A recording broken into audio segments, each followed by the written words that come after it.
that it can create. So it can enhance its domestic production capabilities through its establishing a drone national team with private sector partnership. It can expand precision guided munitions production. It can develop indigenous cyber security and electronic warfare capabilities. It can launch independent communication and surveillance satellites.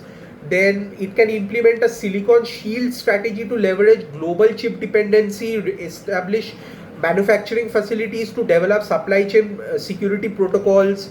So these are the grounds which I have highlighted, and the key highlight of this matter is the international strategic partnerships that I want to talk about. Now, US has basically significantly enhanced its Taiwan Relations Act implementation through 2 billion of annual military grant assistance from 2023 to 2027. However, there is a critical arms delivery backlog and an expanded military cooperation is still required, for which I suggest that the bipartisan bill that was introduced by Senators Pete Ricketts and Chris Coons, through its providing our regional companions on upgraded protection in nefarious productions Porcupine Act, would simplify the arms sales process under the US Arms Export Control Act by reducing the time required for a formal congressional notification and raising the monetary thresholds by including Taiwan in the NATO plus category for weapons deals. So this can help in terms of NATO plus countries, which includes Japan, Australia, South Korea, Israel, New Zealand. The US president in advance can help, instead of going through a formal congressional notification, it can help through this NATO plus strategy by going outside its formal notification at least 30 days before issuing a letter of offer for any acceptance of sales exceeding $14 million. So through this, the arms sales process and the foreign military sales strategy can be enhanced very quickly. But here is a critical caveat that I wanted to highlight and which I have researched. Now, for the past 75 years, we have seen that America's nuclear umbrella has been the keystone that has kept East Asia's great power rivalries from turning atomic. President Trump's second term is basically a strategic reset to threaten that arch. Now, what this extended deterrence simply means is the promise that USA will use its own nuclear weapons if necessary to repel an attack on an ally. So suppose the logic is brutally simple. If North Korea today decides to attack South Korea, then it must rather fear a US retaliatory strike as well, because that is what the whole logic of extended deterrence means, and it dates back to Dwight Eisenhower's New Look military strategy, to John Kennedy's flexible response defense strategy, then Barack Obama's nuclear posture strategy, to integrated deterrence, which was enhanced by Biden administration, which fused cyber, space, economic tools with nuclear forces to deter potential foes. So in this regard, what I basically believe is that the sustaining global extended deterrence in two parts of the world, in Europe and Asia, would create a nuclear sharing arrangement, which some former defense officials, which I have also highlighted, have even called for a debate on the nuclear weapons themselves. So this might create a nuclear arms race as soon as we can see without a blink of an eye, because we are seeing how Europe and East Asia is getting heavily armed due to these strategic postures of Russian invasion and Chinese invasion posing as a strategic threat to the countries which are situated closely to these to the invasion.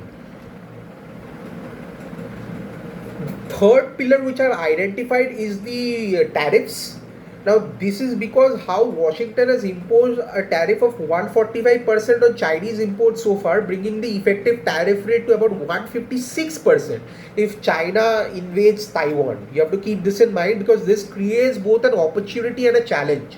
How? If the current tariff is sustained and China is able to weather this difficult period, it will definitely boost Beijing's confidence in facing potential Western sanctions in a further cross-strait war.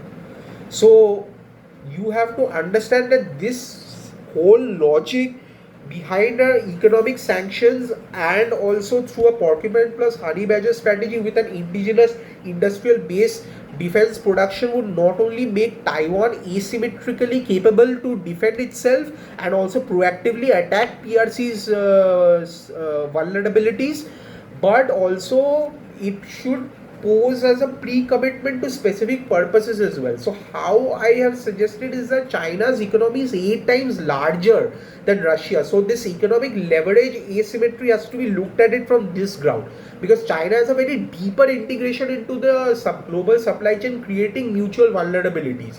So if China gets hurt, then the whole economy of the world gets bleeds.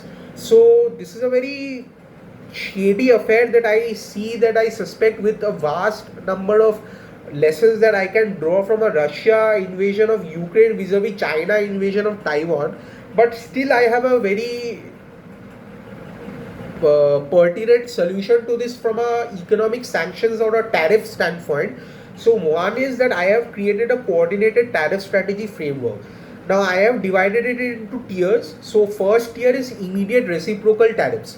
Now this is a universal baseline tariff which I can basically implement through a 25 to 35% baseline tariff on all Chinese exports to participating countries, applied immediately upon credible invasion preparations, automatic trigger based on specific military actions. Now this participation coalition will include the core G7 nations, Indo-Pacific partners which includes Australia, South Korea, Taiwan, Singapore, Philippines, European Union which includes Netherlands, Belgium, Sweden, Finland, Denmark, and its extended partners which are India, Brazil, Mexico.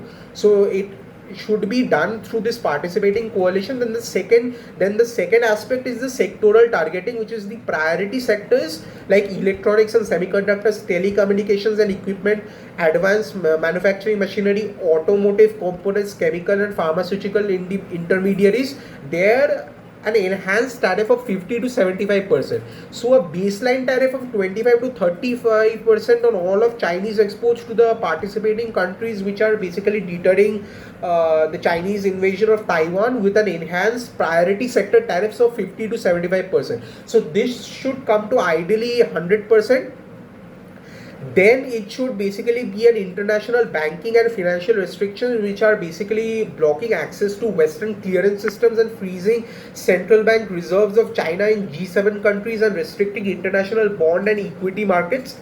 And the third tier is the technology and critical minerals export control expansion. So it can be advanced technology restrictions can be implemented through a complete semiconductor equipment ban, then advanced manufacturing tools prohibition, then critical software and IPs licensing suspension, then quantum computing and AI technology blacklist can be done. So these were my 3 pillars that I wanted to highlight, how we can coordinate an attack and how we can deter Chinese invasion over Taiwan. Now here the leverage which I am highlighting is not simply from the ground of India here, because here you have to look at the participating countries' institutional coalition mechanism that can be brought about, that can be strengthened to basically understand that this framework for deterring aggression while maintaining the flexibility needed to adapt to evolving threats would strengthen not only Taiwan's security while contributing to broader Indo-Pacific stability and democratic values preservation. So this success depends on a sustained political will, adequate resource allocation and strong international support from like-minded democracies.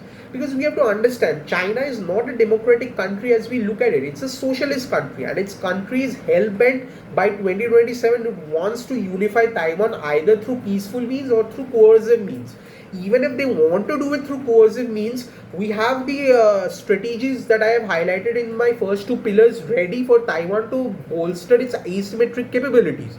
But even if it does through peaceful means, the tariff proposal that I have mentioned here with the universal baseline tariff and with an enhanced targeted reciprocal tariffs on the critical priority sectors, along with export control bans on a lot of blacklistings on quantum computing, AI technology, semiconductors, then advanced manufacturing capabilities. These all things can also prevent or put a very big back foot punch on the Chinese aggression. Because we need to understand one thing: we can't stop bullies from acting unless we collectively decide to act against them. The goal is not to provoke conflict. but to make the cost of aggression prohibitively high, so that to maintain space for peaceful resolution of cross-strait differences is the only option the Chinese has. This balanced approach would serve both nations' interests while supporting broader regional stability and a respect for international rule of law. So we need to collectively act together, and as citizens I thought that this video I wanted to share with you because this was a very geopolitical heavy contextual video that I have researched and analyzed over these past couple of days, and due to my ill health I couldn't shoot this video yesterday only, but I wanted to give this very big highlight to you that how we can together deter a Chinese aggression, because if you want to stop a bully from treating us with their tactics is to give show them the mirror and to punch them back, and that needs to be happen collectively rather than singularly, so that that bully can learn a lesson and can never bully anyone else. Thank you very much.